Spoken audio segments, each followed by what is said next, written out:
ಯಾಕವ್ವ ನನ್ನ ಮಾತಾಡ್ಸಕ್ಕಿಲ್ವಾ? ಹಂಗೇನೂ ಇಲ್ಲ. ಮತ್ತ್ಯಾಕೆ ನಾ ಬರ್ತಿದ್ದಂಗೆ ಮುಖವ ಆ ಕಡೆ ತಿರ್ಸ್ಕೊಂಡೆ? ಮೊದಲಾಗಿದ್ರೆ ನನ್ ಬರ್ತಿದ್ದಂಗೆ ತಾತ ಅಂತ ಬಂದು ಮಾತಾಡಿಸ್ತಿದ್ದೆ. ನೋಡು ಮತ್ತೆ ಸುಮ್ಮನೆ ನಿಂತಿದ್ಯಾ.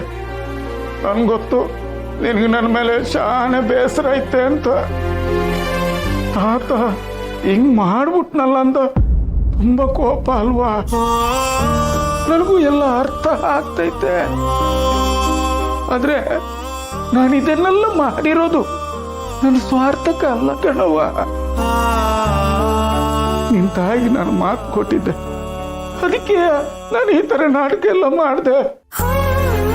ಆದ್ರೆ ಅದ್ರ ಉದ್ದೇಶ ನಿನ್ನನ್ನು ಚಂದಾಗಿಡ್ಬೇಕು, ನಿನಗೇನು ತೊಂದರೆ ಆಗಬಾರ್ದು ಅನ್ನೋದು ಅಷ್ಟೇಯ.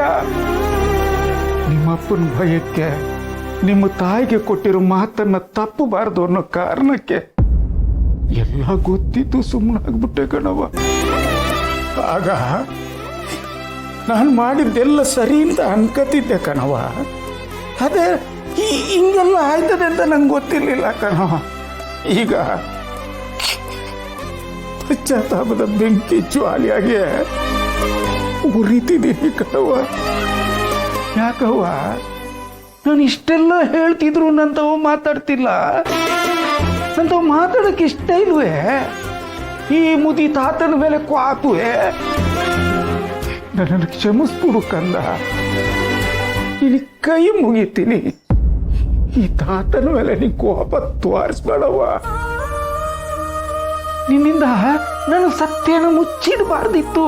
ನನ್ನ ತಪ್ಪೇ, ನನಗೆ ಅರ್ಥ ಆಗ್ತೈತೆ.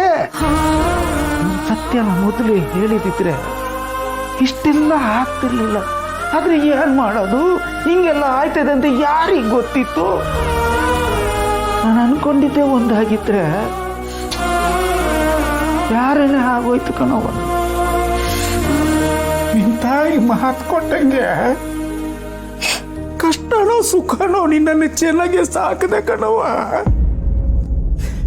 ಅರಮನೆ ಇಲ್ದೆ ಇದ್ರು ಅರಮನೆ ಒಳಗಿನ ರಾಜಕುಮಾರಿ ತರ ನಿನ್ನನ್ನು ನೋಡ್ಕೊಂಡೆ. ನನ್ನ ಪಾಲಿನ ರಾಜಕುಮಾರಿ ಕಣವ ನೀನು.